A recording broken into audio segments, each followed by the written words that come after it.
Hello, everybody. I'm Sean Reynolds from Sportsnet, about to be joined by Ken Wiebe from the Winnipeg Free Press. Together, we are Kenny and Renny. This is the Kenny and Renny post-game show, a live Kenny and Renny at TransCanada Brewing Company with this absolutely phenomenal audience. I don't know why you're not here. If you're watching this at home right now, I don't know why you're not here. Absolutely phenomenal group here. Great pizza, great drinks, just a great time again. We consider ourselves so unbelievably lucky to spend the time that we do with the people who come. Well, I do anyways. Ken, like I was just saying to the crowd, likes to spend his time in his ivory tower. I'm a man of the people. I get out, I talk with the people. And you hear them. You hear them. They know what's up. They know what. You can't boo. They can boo. You're not allowed to boo. Wait for your turn to get into the show. Okay, I'll accept the booing on Kenny's behalf. I will not accept Kenny booing. That's what I will not do. Anyways, looks like things are going well. We're hoping it's going to stay that way. The room is being served. The people at home are being served. We're going to see if Ken's going to come in and blow it all up like he did last time. Because Ken, I thought I was the guy who liked throwing the grenades into the conversation. Ken just likes to throw the grenades and blow everything up entirely. He's the nuclear option over here. But we should get to talking about the show. Ken was just mentioning some great quotes from Rick Bowness, who ripped his team after this game. And if you have been following along with the conversation we've been having, I've been one of the guys who's been a little bit surprised we haven't over the 5-game losing streak and some of the stuff that we've seen over the last little while. I've been surprised that the true serum Rick Bowness has been absent. He hasn't come in. He hasn't kind of really gone at his team. Now I see what it took for him was Rick Bowness was okay as long as the Jets were playing the Rick Bowness system. Maybe the effort's not there every night. Maybe the puck doesn't quite go in the net. Maybe they're not going hard enough to the net. Maybe they're overpassing it. All these were things that Rick Bowness could abide. What he could not abide, apparently, based on what we're hearing from him tonight, what he could not abide was the Jets abandoning their system, their 5-on-5 play. This is clearly the best 5-on-5 team in the league. That's not an opinion. Facts back that up. To all you who are questioning my devotion to analytics out there earlier on tonight, that's what the analytics tell us, folks. I know what's going on here. I pay attention. Anyways, the Winnipeg Jets tonight did not look like that team that, it's hard to score more than 2 or 3 goals against. I think that's a little bit of a cop-out. I think you got to give credit where it's due to the Calgary Flames here on this night. The Calgary Flames, I thought, came out and played a spirited game. I think you have to take a look at the Calgary Flames, take a look at their defense, and know that the Calgary Flames are a team that, yes, they're not in the playoffs right now. They're not going to make the playoffs. But the Calgary Flames have that kind of roster that when they put it all together, they've got the potential to be a 6th place, 5th place type team. What I saw tonight was the Winnipeg Jets playing a 5th place, 6th place type team. We just all look at it and think, well, the Calgary Flames are out and they've given up and they're not going to make it and they're going to sell everybody off. All that is true, but this is one of those teams that this isn't a trap game in that you forget to bring the effort against a team that's not very good. And then you remember, oh, they're an NHL team. They actually can do this pretty well. This is one of those games where when the Calgary Flames are on, they can be a fairly formidable team. They've got a fairly formidable lineup, but they just are off far more often than they are on. I don't fully subscribe to the idea that the Winnipeg Jets just did not show up tonight. And I don't like going down that road because I don't like insulting other teams. Give the Calgary Flames their due. They played a good game here. They could have quit after it went to 3-1. Instead, they came back and they pushed. I think they caught the Jets expecting that they weren't going to push. I think the Jets came from that game against the Vancouver Canucks, where I think the Vancouver Canucks stopped pushing after they went down. And I think the Jets were thinking, we just knocked off the best team in the league and we broke them. Looks like we broke this team, except they didn't break the Calgary Flames. They kept coming back. It's my way of saying the Calgary Flames deserve their due for the game that they brought here tonight. I don't think you can entirely excuse that. But I would also say that this is probably the loosest 5-on-5 defensive structure we've seen from the Jets in quite some time, maybe close to half a season. It's definitely the idea that, and I've said this before, even when the Jets were losing, the reason I said the Jets aren't going to do what they did last year, where they're going to completely fall apart, they're going to fall out of the playoffs, I didn't see that happening, because what I saw was even though the Jets weren't winning games and they weren't scoring, there were a team that was staying committed to Rick Bowness's system, which I have said time and time again, I think is their real superpower. Tonight is probably the furthest they've strayed from that. Reasons to be happy. I mean, Sean Monahan, natural hat trick. That's great stuff. The power play, getting back on track. I think we talked about this in the last show, that based on the Jets scoring a goal last game, where it was one of those power play games as Brad Lauer drew it up, makes you kind of feel good about what your coach is doing, about the system. Let's start diving into that a little bit more. And we saw a couple more goals that would be exactly how the coach drew it up. So there's positives to take away from this game. I know a lot of people, they can't see the pot. Hey, I had a conversation with one of the folks here tonight who readily admitted they're one of the people who they come for the good times. They come for the wins. They can't bear to be here for the losses. I say to all you folks out there, and it's funny. I need to start saying this more often when they win, because I'm talking to the people who aren't there when they lose. They didn't show up to listen to me tell them you should show up when they lose. Anyway, I think there's reasons to take a look at this and think, tonight is a sign that the Jets are getting better going forward based on where they've been, that 5-game losing streak, that little bit of a dip that they've seen. I know they lost. There's reasons to be happy. There's reasons to believe good things will be carried forward from this game. I know it hurts for a lot of you that they didn't win here on this night. To me, this is just one of those signs. It's like, hey, if you're investing in the stock market, sometimes it's up, sometimes it's down. As long as it's genuinely trending upwards, I think there's reasons to believe there's a continuation of trending upward tonight based on what we saw tonight, even though they had an off night 5-on-5 and the Rick Bowness system. That's my take on the whole thing. Time to bring in the man with the best music in the business to get his take. Everybody, here comes Kenny.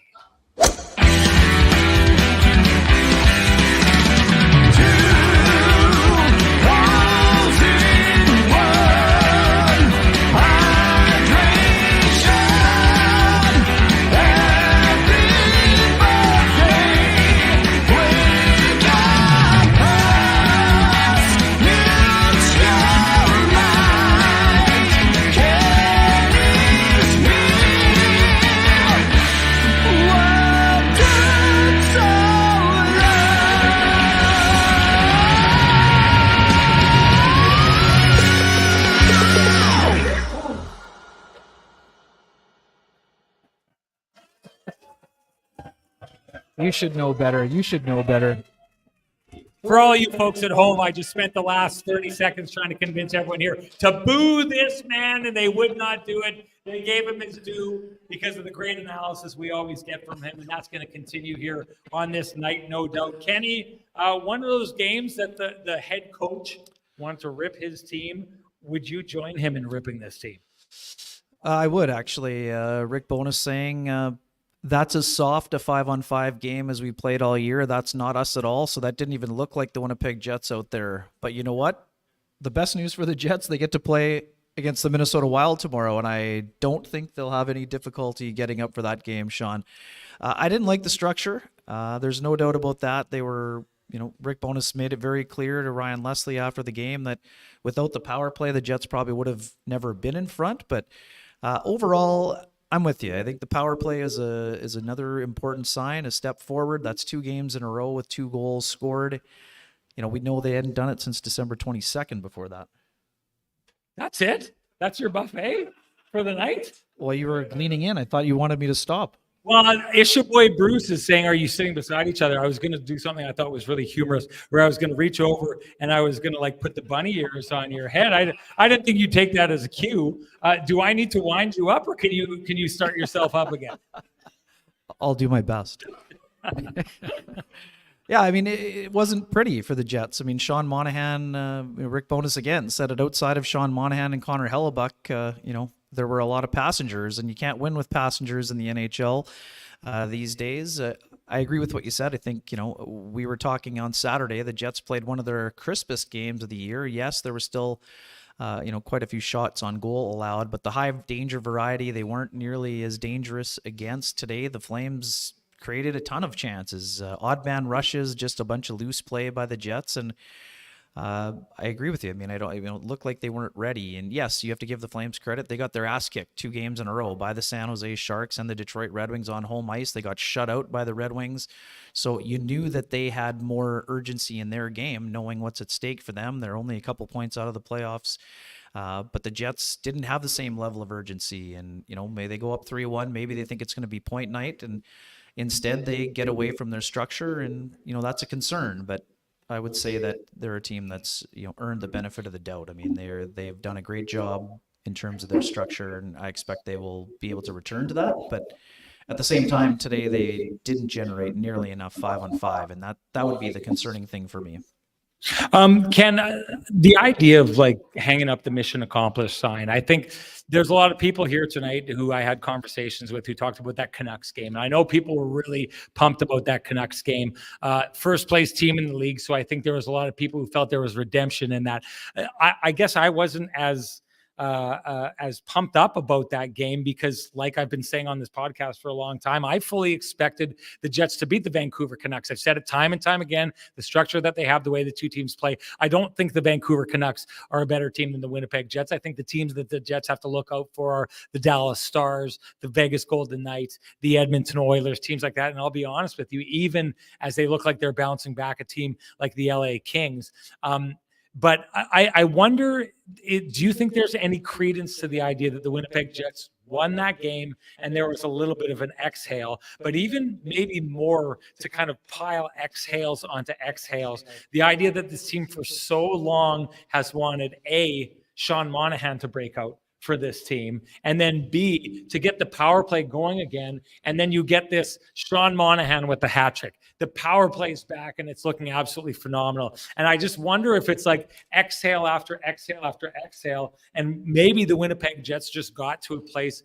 where they're like, we don't have any worries anymore. Look out for us now because we're great at 5-on-5. We're great at limiting goals. Our big problem was the new guy who showed up wasn't scoring, and we were playing a little bit bad for a while, but now we're back because we beat the best team in the league. And more than anything, the number one villain for so many of the people out there, their inability to score on the power play. Do you kind of feel like maybe the Winnipeg Jets halfway through this game were like, hey, I like it like this.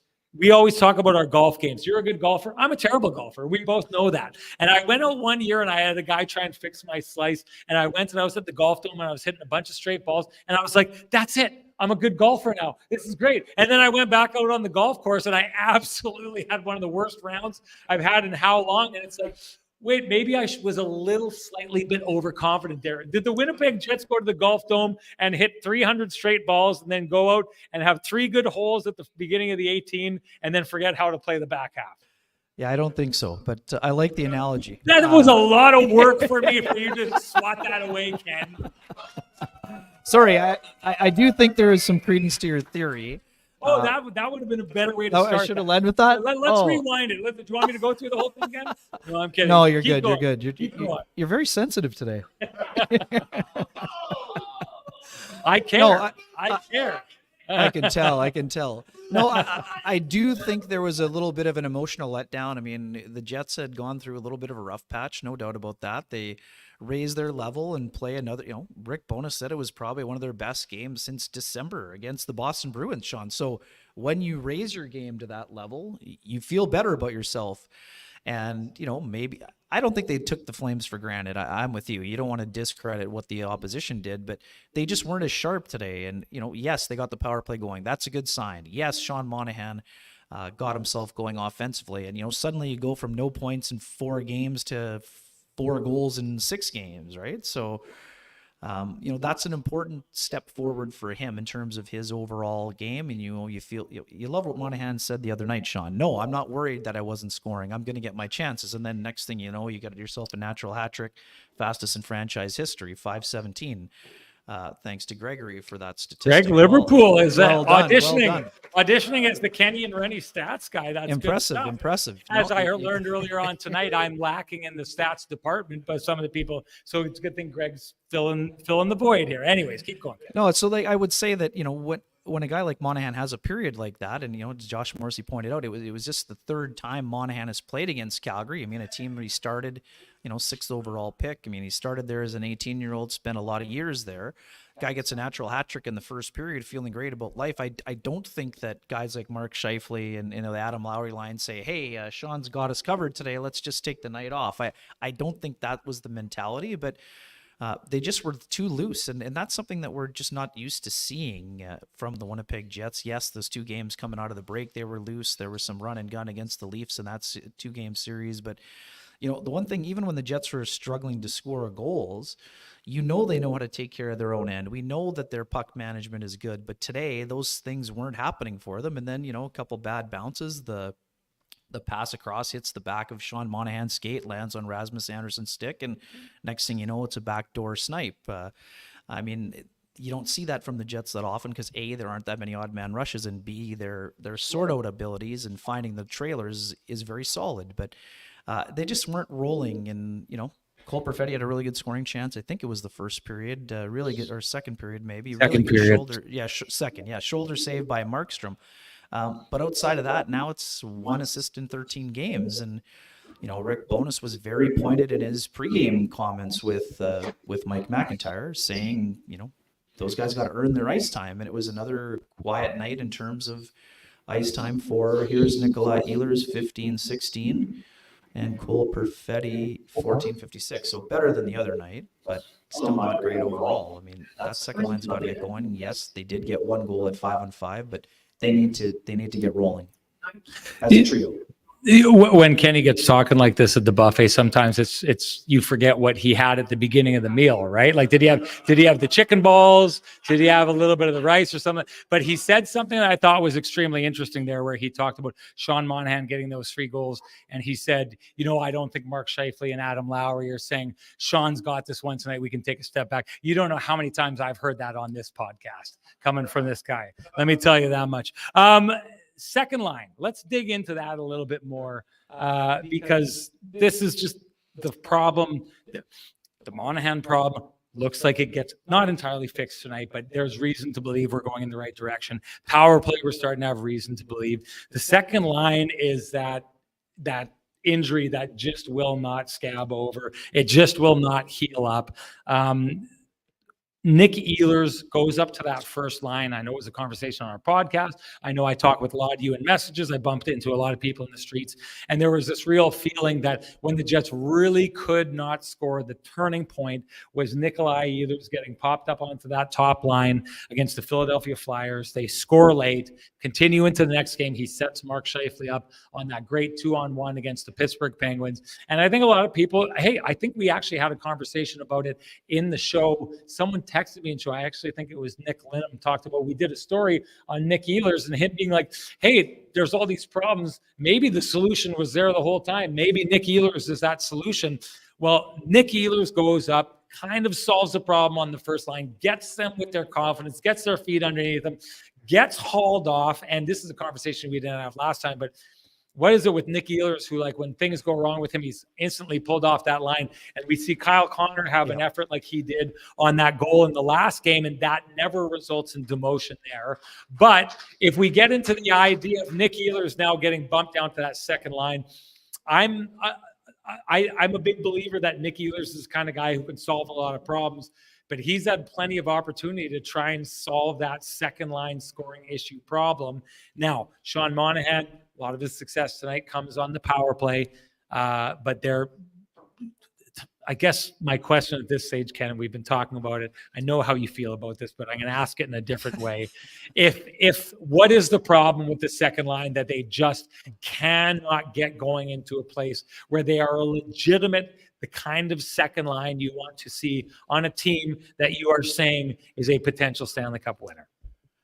Yeah, the problem for the second line is that they've never had all 3 players going at one time. It didn't matter who was on that line, and that's what we're seeing right now. Today, Monahan's rolling, and Nikolai Ehlers has 1 shot on goal and 1 shot attempt. And I'm not blaming Nikolai Ehlers, but in the games where he was on fire, then Cole Perfetti wasn't going, or Vladislav Nemestikov wasn't going. Well, and to the point you're trying to make, wasn't going. To the point you're trying to make to flex my analytics knowledge, Nikolai Ehlers is one of the highest players in the NHL at shots per 60. He's more likely to shoot than almost anyone in the NHL. Sure. So on a night where he only has 1 shot on goal, that one attempt.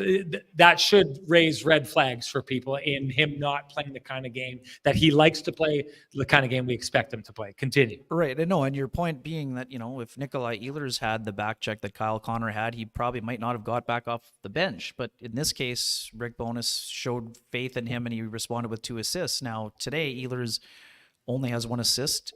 One shot on net. He's had 1 assist in his last 8 games, which this is not Nikolai Ehlers' production. And I understand the chicken and the egg theory here, but Nikolai Ehlers is a play driver.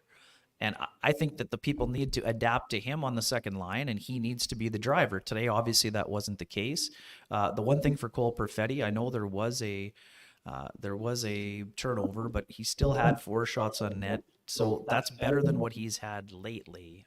But still, 1 assist in 12 games is not good enough production if you are playing in the top 6. So do I have a solution for the second line? Not right now, but I know that both of those 2 guys can play better. Both Ehlers and Perfetti have another level they can reach. Sean Monahan, I feel like, has been good for the majority of his time here. Now he's popping offensively, and we'll have to see what happens. But right now, it's not going the way they want it. It's not going the way they want it to. You don't have a solution for the second line. I love this suggestion by Brady, NHL Chunky, who says, personally, I think Kyle Connor could get the second line going. I guess we could move Ehlers up to accommodate that move. I legitimately think this is great commentary. I'm not just sucking up to him because he's in the building here right now. I'm not offering anything. Brady should be just coming up to the microphone. You should have whispered that into my ear before I came up here, Brady. Don't work your way out of a job, Ken. Come on. Here we go. Anyways, I want to dig into this a little bit because I'm a real big believer, and I think it's something that the Jets for a long time, like we're talking 2016 and on, I think the Jets have done a really bad job with.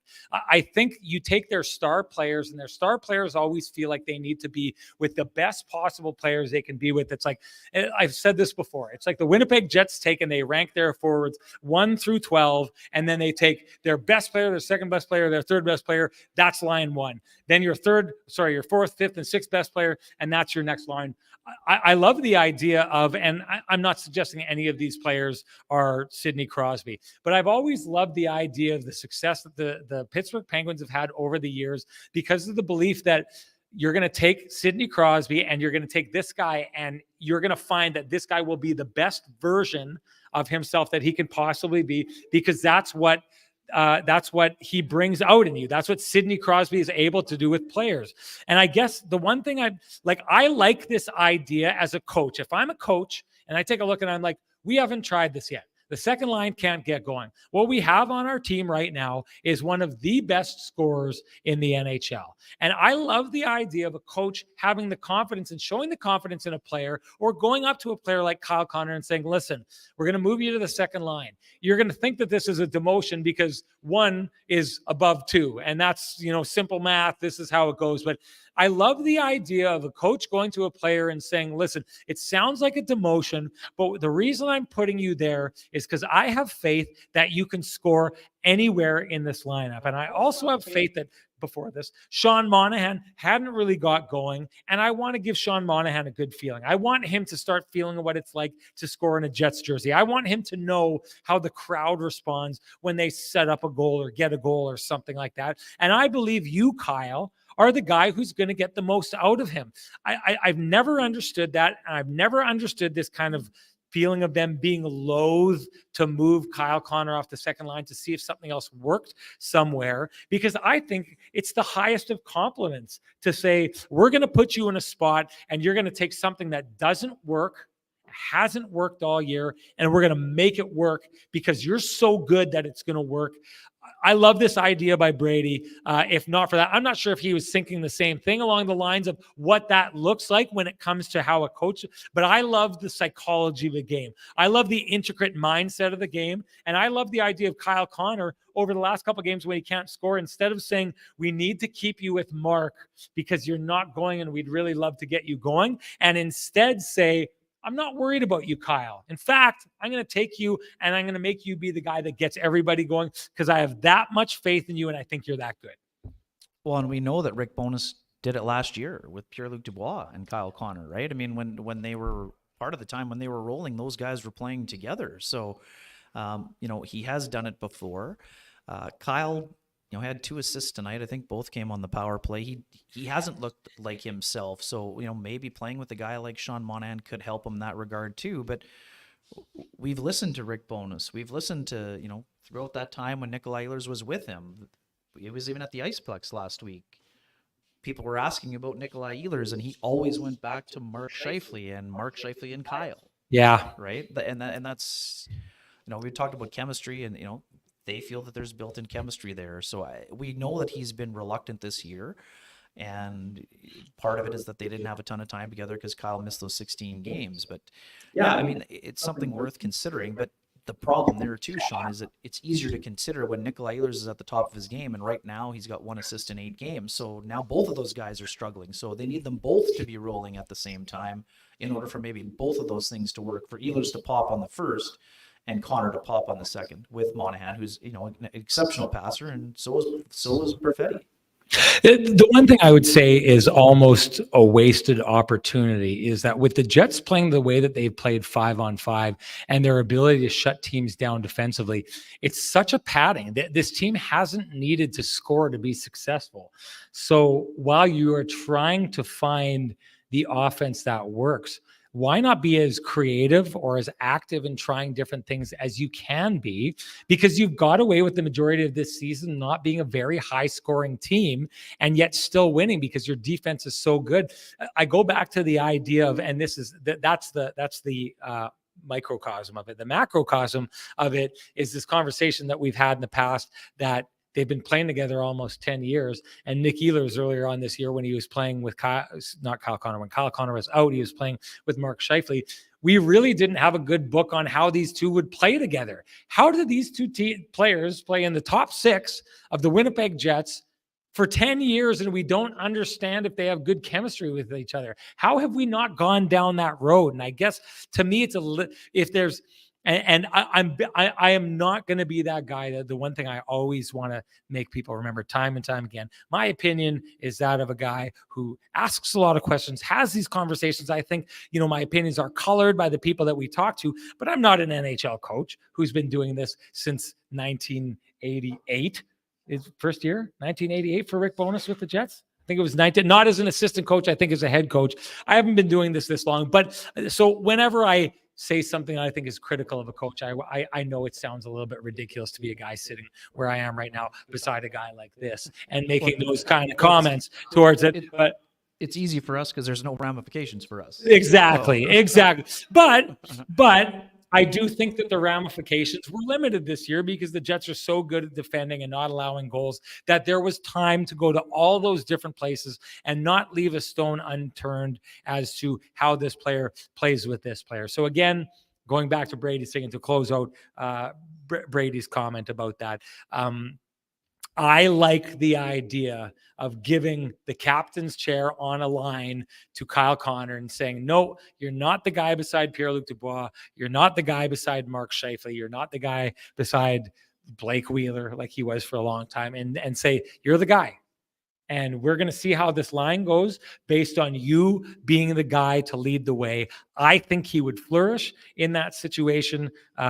It's just something that we should take a look into, I think, at some point. Before we do move on, I wanted to say both of us doing a very terrible job of representing Frank and the boys. And we both passed right by his place, Vittorio Rossi on Corden Avenue, on our way down here, and somehow ended up looking like this. Don't make that mistake. Don't pass Vittorio Rossi on Corden Avenue. Stop and see Frankie and the boys. Tell them Kenny and Renny sent you. I didn't even get my own name right there, folks. Holy smoke. Tell them Kenny and Renny sent you, and they'll do you up right, no doubt. Also, do you have a Pristine Roofing wake-up call on the night?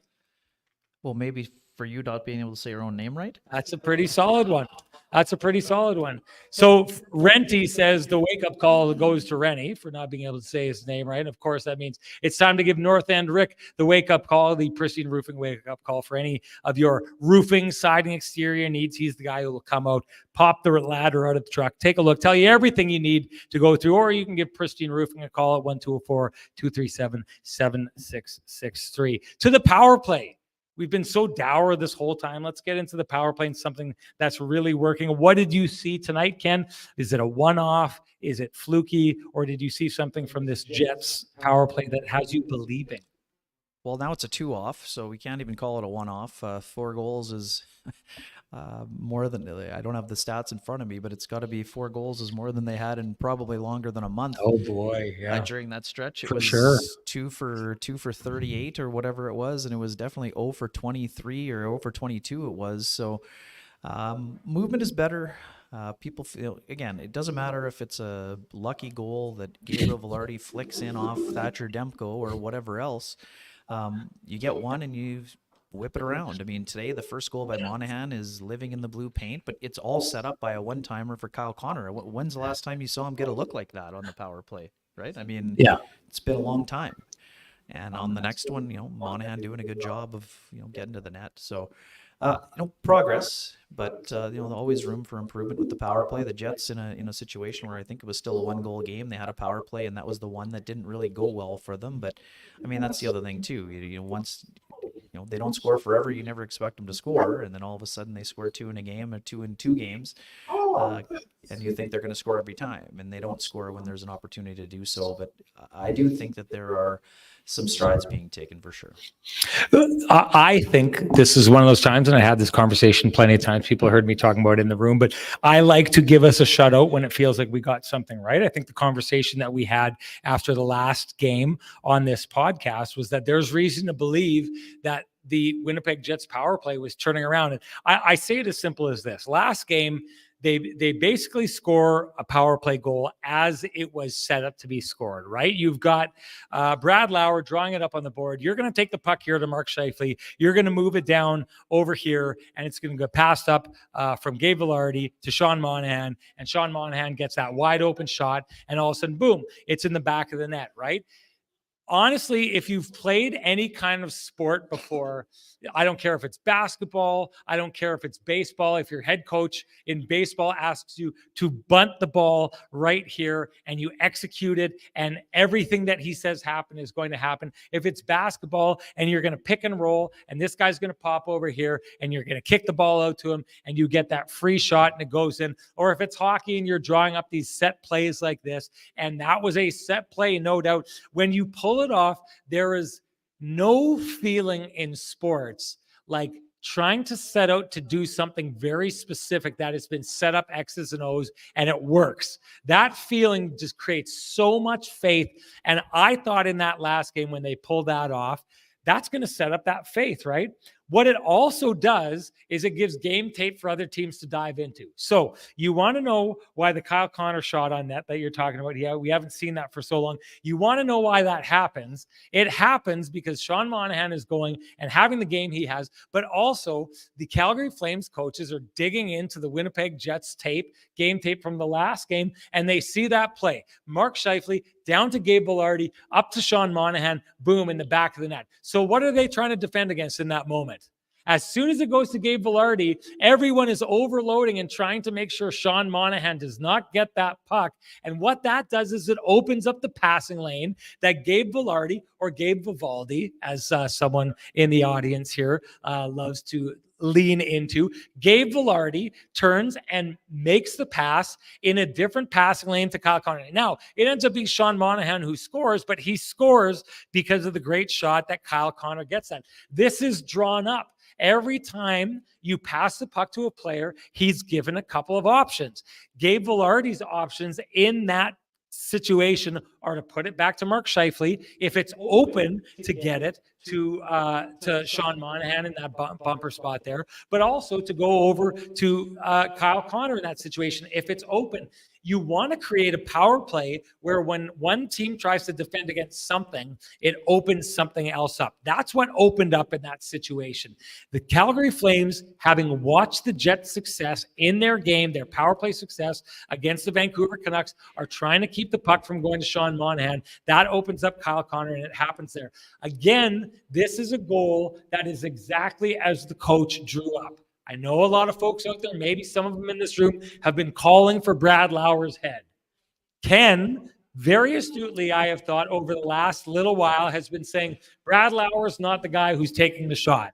Brad Lauer's not the guy who's out there passing the puck. Brad Lauer is the guy who's saying to do this, but execution has to come at some point. I think what we're seeing from the Winnipeg Jets in the last couple of games, and I think we really saw it here tonight, is a belief in the system. It's easier to execute if you believe that you do the thing that Brad Lauer says you should do there is going to result in a goal. You're going to be more committed to executing. What we're seeing right now, I think that last game, the Sean Monahan goal against the Vancouver Canucks opened up the belief for the Winnipeg Jets that maybe Brad Lauer is onto something here. And now they're focusing and they're executing. And in that moment, Gabe Vilardi says, Sean Monahan's not open. But you know who is? Because this is what Brad Lauer told us will happen if they cheat over there. We should be able to find Kyle Connor. That's why it's in the back of the net. I think that this is, again, reason to believe that this isn't just a one-off. It's not a two-off. Right now, the Winnipeg Jets are under. Now, by saying this, I'm not saying the Jets are going to score a power play goal next game. They're going to score a power play goal the game after that. But I do think right now the Winnipeg Jets power play is now in a mindset to succeed in a way that I don't think it's been for a very long time, Kevin. Yeah, just more confidence. And, Sean Monahan even said it himself. You just get more comfortable making reads. Now you're feeling good about things, getting more pucks to the net. When you get a couple on the power play and you get some confidence, that goes a long way. And I mean, nobody feels more than that than Sean Monahan, who was getting those looks. And, he's very good in the bumper. I mean, the thing about Monahan, when he was hot with the Canadians coming over in the trade, a lot of those points were on the power play. It took him a while to get going, but today is another great example of him rolling, and the other night is another great example. So, and when the new guy feels super comfortable, then the guys who have been in that structure for a long time start to feel a little bit more comfortable as well. It opens up more shooting lanes for Josh Morrissey. You're seeing more movement with Mark Scheifele. Kyle Connor gets a good look. So, yeah, those guys. I mean, and Rick Bowness would say that he hadn't had those guys together very often this year as a top unit. And now that top unit is starting to look the way that they had designed it, like you were saying. So when you stick with your belief in the structure, eventually there's a payoff. Now the big thing for the Jets is to see if that can last a little bit longer than a 2-game stretch. You talked about the payoff. I think you're absolutely right. Having a little bit of faith in the system, in what's drawn up, definitely led to a payoff here in this game tonight. And of course, if you are looking to pay off high interest credit cards or debt, we suggest you go talk to our friends at Cambrian Credit Union about their payoff loan. They can show you how taking out a loan to pay off your debt actually gets you debt free faster, and you can save thousands of dollars. Go to cambrian.mb.ca to book an appointment online. Ken, I wanted to say quickly once again about how well behaved the audience is here. I know that I know my take on Cole Perfetti is definitely rubbing certain people like Nick Lynham and Brady and List the wrong way. I know that it's driving them crazy. They never said one thing to me. I honestly thought that maybe one of them would have come in here with a roll of pennies in their hands ready to greet me here. They did a good job of keeping this. So I've extended to both of them. At some point in this show, it's been a busy little stretch. We had Liz on. We're going to have Brady on as a guest, and we're going to have Nick on as a guest. I've already talked with them. They're going to be on the show. And I won't even hold their third line take, which aligns with Kenny's against them. I'll have them on the show in spite of that. But we should go in that direction and talk about the third line, Ken. I'm starting to see a lot more people talk. Oh, you want to? Okay, well, here, we'll do that after this. Let's just talk quickly about the third line, because I know a lot of people are thinking the third line should be split up. Not as dominant, I keep hearing, as they were at the beginning of the season. Comment I agree with. Not scoring as many goals as they did at the beginning of the season. Something I also agree with. I don't necessarily have an issue with that. I think in both cases, they were above what we should have expected from them in goals, what we should have expected from them as far as dominance goes. I don't think they're playing their best hockey right now. I don't necessarily see it as a reason to worry about this, but I wonder if you are feeling the same pressure that other people are feeling and thinking maybe now we are definitely getting to the time, as I will agree. The third line is not the dominant force it has been. Is that a reason to break them apart? Well, I mean, right now they're not playing like the best third line in hockey, which is what they were for a good chunk of the first 30 plus games. They're still churning. They're getting some shifts in the offensive zone and creating zone time, but Adam Lowry's now gone. It's more double digits and without a goal. Mason Appleton had a hot stretch and has gone a little bit quiet as well. And Niederreiter, Sean, I think just 1 goal since the extension. And, yes, he is still getting around the blue paint today. Four shots on net, 5 attempts, two hits. So they're involved and active. But what made them so dangerous was not only were they checking and doing a good job against the opponent's best line, they were producing a lot of offense. So, I don't know that you necessarily got to break everything up, but right now, too, what we were talking about Ehlers, I would kind of go back to my original point. I think that Niederreiter is a guy that is a consistent 7-time 20-goal scorer, and there could be some benefit to giving him some time on the top 6. Sorry, I was giving the evil eye to someone who was trashing me right here in the room. Not even by the safety of their own computer. This is one of those things that when you have the dominance that you've seen from the third line, we know what they're capable of, right? It's the same reason right now the Jets lost 5 in a row and they lost here tonight, that people aren't being like, well, that's it. Well, some people are actually. You do get some people are saying it's all over for the Jets. But I think there's a lot of people out there who are saying to themselves, don't worry about it. Don't panic. The Jets aren't playing their best hockey, but I'm not giving up on them. I still think, and the reason people are saying that, and the reason I think they're right to say that, is because the Winnipeg Jets have shown us what they're capable of, and they're starting to show us that they've got the ability to get back to what they're capable of. I see the third line the same as that. I actually am quite perplexed by the idea that some people have that we know what the third line is capable of, and they're not doing that right now.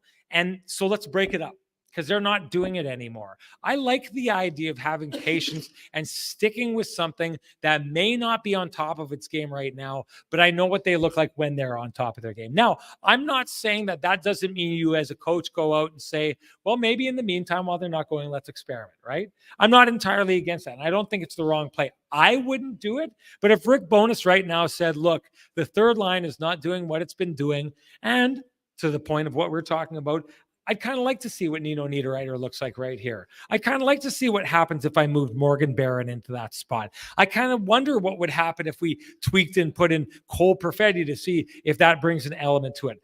I'm not against that at all. What I don't like is the idea that people are saying it worked, it's not working right now, it'll never work again, break it up and let's get rid of it. I know you're not saying that. I totally understand that you're not saying that, but I guess my idea is the third line carved out such impressive minutes for so long that if they're not doing it right now, why would we not have the patience for that to come back? That would be my biggest question about that. You may want to take that and feel that question, but that's the question that I'm left with. Why would we say time to break those guys up? Because to me, if you're saying that, you're saying it worked at one time. I don't think it will work anymore. That's what I think people are saying when they're talking about breaking up that line. I would say this, Sean. I'd say the difference now is that they have alternatives that are suitable, that can do the job. Vladislav Nemesnikov can easily do the job on the third line. He's done it before. Morgan Barron was on that third line almost the entire year last year. Right, and Alex Iafallo is a guy who's played top 6 minutes and can definitely play on a checking line. So I just think because you have suitable alternatives, you would feel comfortable testing out something else while also giving Niederreiter a chance to play up in the top 6. Now, that also means people are shifting around. So I'm with you. I think that the third line can get back to where they were earlier, but I think the question that people have is that third line that dominated, are they the optimal third line on a team that has a 4-line hockey team right now? I think that's the entire question. I couldn't have framed that better myself. And I guess the thing that I would say is, do we think that if you move Nino Niederreiter and put Iafallo there or Morgan Barron, do we actually think that there's another combination on the Winnipeg Jets that would create a third line as dominant as the one that they have? Right now they're not doing it, but as they were at the beginning of the year, do we really think that Morgan Barron going into that spot is going to make them as highest scoring or more highest scoring at third line as we saw before? Is it going to make them more dominant? Is it going to make them more puck possession dominant? And I guess maybe this is the let's boil the argument down to this. And I'll say this. I don't think that there is another combination of players on this Jets team that could create as dominant a potential scoring threat and as dominant a puck possession, a momentum driving threat as Nino Niederreiter, Adam Lowry. If I'm subbing out anyone and thinking that they could get better, it's moving Appleton and putting someone else in there. But that's I guess when it comes down to it, and probably why I would defend that line and the idea of breaking them up as much as that is I don't think that anyone comes close to being as having the scoring threat and yet the dominance and the take over a game momentum wise ability that line has. Right, but now we're going back to the original argument, which is why I suggested Nino Niederreiter months ago when that line was the best third line in hockey. We're not still looking, we're still looking for the optimal second line. And one of the second, which line, the third line's going to be good. Can the line survive without the second line finding its footing? That I think is the bigger question here, rather than who can fill Nino's offensive abilities. Because we know Morgan Barron has 9 goals. He's only 4 behind Niederreiter as it is, and he's played on the fourth line all year. I took a psychology course in university, which means I'm essentially like a shrink, right? I took that one course, so I'm like a shrink. So I love diving into people's psychology. I took one too, but I took one too. Same one you did, I think. I love the idea that the table that clapped the loudest at the idea of optimizing the second line is the table that despises the idea of moving Cole Perfetti off that line and seeing what they can do without Cole Perfetti, who's the consistent on a line that never gets going.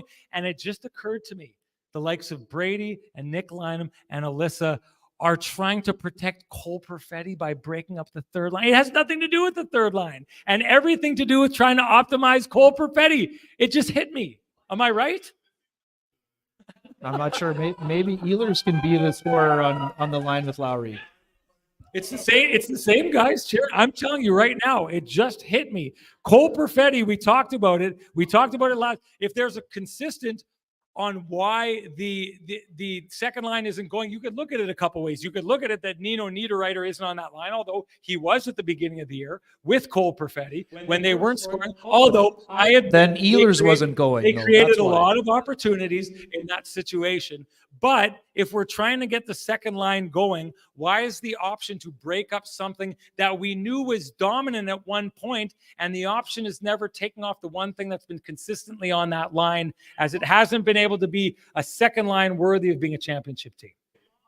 The Jets will need an optimal top 9 and then sort out the rest with their fourth line. If they want to win 4 rounds, they need to have a dominant third line and a dominant second line and probably a dominant first line and a fourth line that plays 10 to 12 minutes. So right now they've never had more than 2 lines going at once, even though they have this, big amass of depth that they haven't really had since 2018. But the pieces aren't all fitting perfectly together yet. And, the Jets still have, 29 games to get that sorted out. I would say at this stage, I would look for a trade to solve that problem rather than breaking up the thing that worked better than anything else on this team this season to try and fix another issue. This is hearkening me back to the Jets breaking up the things that work to fix the things that aren't working. I go back and anyways, I want you to give Sweet Lou a shout out before we move on. Yeah, right on. For folks who have realty needs they'd like to have met, contact our main man, Lou Ferlin, at Royal LePage Dynamic Realty, 204-791-9971, or at the office, 204-989-5000. His email is lou@louferlin.ca. That's LOU@LOUFURLAN.ca. Lou Ferlin, excellent realtor, excellent human being, and excellent supporter of the community, including this podcast. Let's get into the Johnston Group Got You Covered play of the game. You have a special one, don't you? Yeah, I do. Considering the Jets were so poor in a lot of levels after taking a 3-1 lead, our Johnson Group Got You Covered goes to Braden tonight, to not only was on hand to take care of the crew, got behind in the kitchen, was throwing around pizza pies that were just fantastic. Braden, doing just an awesome job, Braden. Thank you very much. Appreciate it, my man. That's a talented man back there. He's always running the show here. Hey, he helped us work our way out of our audio issue during the last show. And then now he was like elbow deep in dough. He was the thumbs up. Tremendous job, Braden. Thank you. Excellent job. Excellent job. Do you have one within the game that you wanted to go with? Well, I would say that Sean Monahan had the Jets covered, but other than that, not a lot of people had him covered. Yeah, good point. Wow, good job. I like that one. You nailed it. Hey, do you run a small business in Canada? Look to Canada's #1 employee benefits plan, Chambers Plan, to give you a competitive edge. Chambers Plan is the simple, stable, smart choice for over 30,000 businesses countrywide. Visit chamberplan.ca to learn more. That means it's time to move on to the keg save of the game. What you got? Not a lot of saves in this game. That's a tough one. I don't. Do you have any that stand out? I don't have any that stand out. Are we gonna have to? We're gonna have to go. We're gonna fail at our jobs here right now. Go to the audience here. I'm not sure. I think that if we fail to, we literally have to let people take over the show, and like we got a table full of people ready to do it. We have some capable people ready to go. I believe our contract suggests we surrender the podcast to the next two available broadcasters. Well, here. Jacob Markstrom had a number of really good saves, and including one on. I got it. It's the Sean Monahan. He had the chance for the 4-pack. Yes, he had the chance for the 4-pack, and Markstrom absolutely robbed him with the glove. So I'm going to go with that one as the save of the game. Well Jacob done. Markstrom. Well done. I didn't want to give up the microphone because we got a lot of people that were making their way towards the table. I know. They were inching in. Honestly, the save of the game goes to Ken. We almost lost our podcast there. We were like 15 seconds away from someone else just like pushing us out of these chairs and taking over. So I give Ken my keg save of the game. It doesn't matter what I think, though. It matters what you think. Share with us your keg save of the game. You are automatically entered to win a $50 gift certificate to any of the 3 fine keg locations here in the city of Winnipeg, each location finer than the last. And the winner from our last podcast. Now, if anyone thought we like to take the easy route out of things, this is going to be the proof that we don't. The winner of this, I didn't pick someone who I could like pronounce easily. This just may be a bot. I don't know. But the winner of the keg save of the game, who left a comment on our last show in the comments underneath the YouTube video, is at user-OL6 NI9YK1I. Now, it didn't look like a bot comment to me. Maybe someone was just assigned an account and they jumped in. Either way, I'm not even going to repeat that. We're going to find out if it's a real account. If that series of codes means anything to you, you know what to do. You direct message me at SN Sean Reynolds. Give me your full name, which I sure hope is a lot cooler than your username.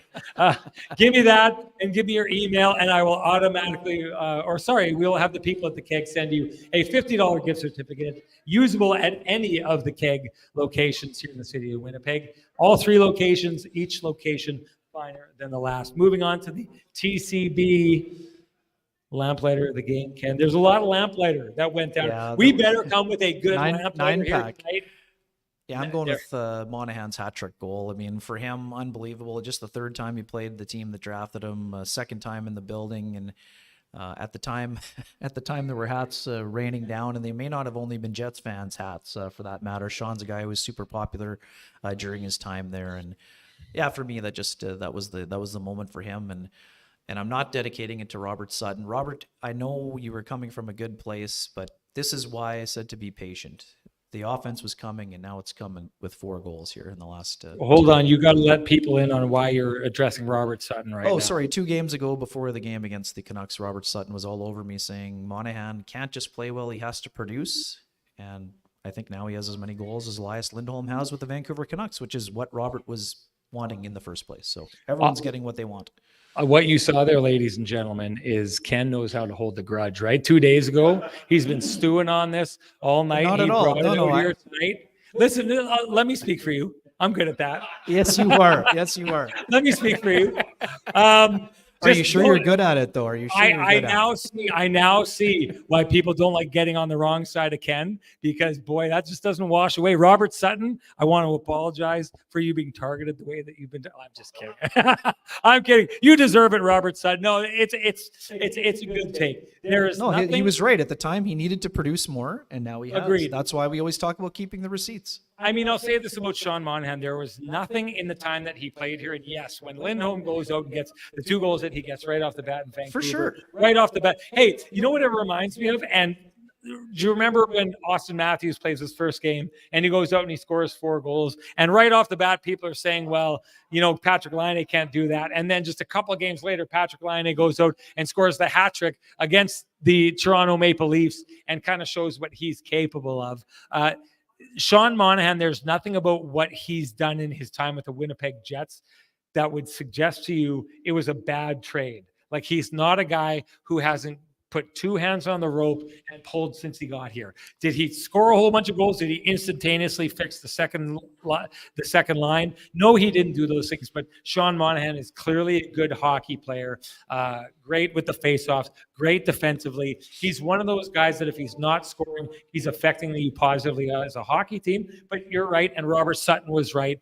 At some point, you need to start contributing more. He showed up. He contributes more, does it here tonight. And I think you absolutely nailed it with the TCB lamplighter of the game. It doesn't matter if you got it right, though, Ken, even though I think you did. What matters is what everybody else out there thinks, what their lamplighter of the game is. Send that to us. You know what to do. Hashtag it TCB lamplighter. Text it to us, all the different kind of things. Just let us know what your lamplighter of the game is, and you are automatically entered to win a frosty, delicious 8-pack of Lamplighter Amber Ale, the nectar of the gods. If you cannot wait for Ken and Ren to Kenny and Renty, I think is what we've rebranded to. If you cannot wait, Jeff Kabilis has trademarked that already. Jeff Kabilis has already trademarked. But he just took that show. That show's gone now too. You know what to do. Send us that. If you can't wait for Kenny and Renny to give you yours, you can head on down right here where we all are. This absolutely fabulous space, great pizza, great beer, great hospitality. The people who work here, like you pointed out, Braden, absolutely rocked it here tonight. Come on down to Trans-Canada Brewing Company. And how about the effort from Tyler? How about the effort from Tyler here? Tyler. Did Tyler do anything here? Oh, I totally get. Tyler is our guy. Tyler is our biggest supporter here at TCB. He helps get everything set up. He's the guy who makes the trains run on time. And he's the guy who does quality control over all the fabulous beer that you had here today. And somehow tried to pull it off did pull it off during dry January. I still don't get it. I'm trying to figure out the chemistry behind it. Tyler has always been massive, massive supporter of ours. We owe him so much. Such a great guy. Great guy. Anyways, come on down here. Share your time with us. We've got one more Kenny and Renny live event. Do you have a good time here tonight, folks? If you want to have that good time, you can come on down here. April 6th is our next Kenny and Renny live event here. It will be the last time you can see Kenny and Renny live and enjoy all the great pizza. Keep Sean company. I'll be in Minneapolis. They need to keep you company. I won't be here. Okay, there you go. Kenny bailing out again. Once again, those stairs down from the Ivory Tower, it's a long walk, folks. Just be happy that he made the walk here tonight. Anyways, April 6th, that's our next event. It's going to be a good one. Anyways, I get to the idea that Matt, look at that. I'll allow it. I will allow it. He didn't even see it. That's the biggest cheers of the night there.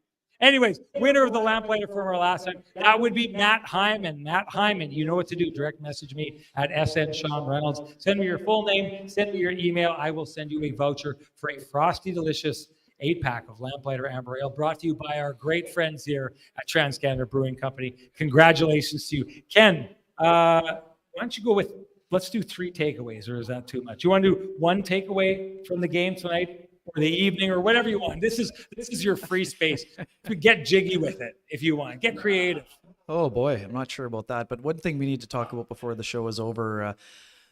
It was a tough night for the defense pairs. Rick Bowness shifting things around. Neil Pionk has had an excellent bounce back season, but tonight was one where the video was not going to be super kind. But the beauty about that for Neil is that he's very accountable. I think he'll be ready to go tomorrow, but tough night for the Jets defense core as a whole. And again, they didn't get any help from the forwards, but the Jets defense core is going to need to be better. I know there were a lot of folks in the room. We've been talking about Chris Tanev potentially being someone on the radar for teams like the Jets, and outside of his penalty, which was more bad luck for him, and just sort of locked skates with Dylan DeMello. Thought Chris Tanev had another solid game overall, but overall, I know some folks also too, it's funny for me people forgot how great Connor Hellebuck was on Saturday night. And today was the first time Connor Hellebuck gave up more than 3 goals since November 2nd. So it'll be Laurent Brossoit on Tuesday night against the Minnesota Wild, who put up 10 against the Vancouver Canucks today in St. Paul in the afternoon. So should be an interesting game. The Pat Maroon is not in the lineup. I think Marcus Foligno is still on IR. So, but Ryan Hartman will still be playing. So I'd expect we'll see a few more fireworks when it comes to Tuesday night. I'm looking forward to the game. It's usually fun when those two teams get together. But yeah, not a lot of good things for the Jets today. But I would imagine that they've done a good job of responding this year, and I would expect them to respond on Tuesday. Just so we know what the folks here are suffering through. There's no music. We've got everything going on. Everyone can hear everything in the podcast, but they can't hear the music here. So they didn't hear Ken's absolutely phenomenal opening music, the best music in the business. And they're also not going to hear this, but it's been called for. Let's get this done. Let's get it in before it's all said and done. They will see it. Let's make it a Sean's Headband version of the Kenny and Renny Show.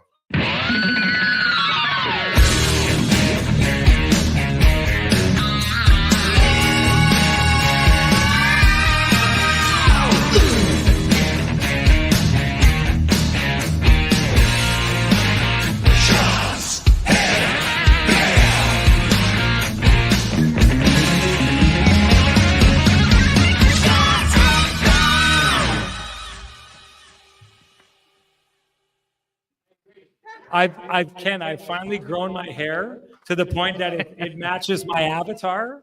I know you're not the biggest fan of your avatar. I think they nailed it. 100%. Takeaways, just quick takeaways.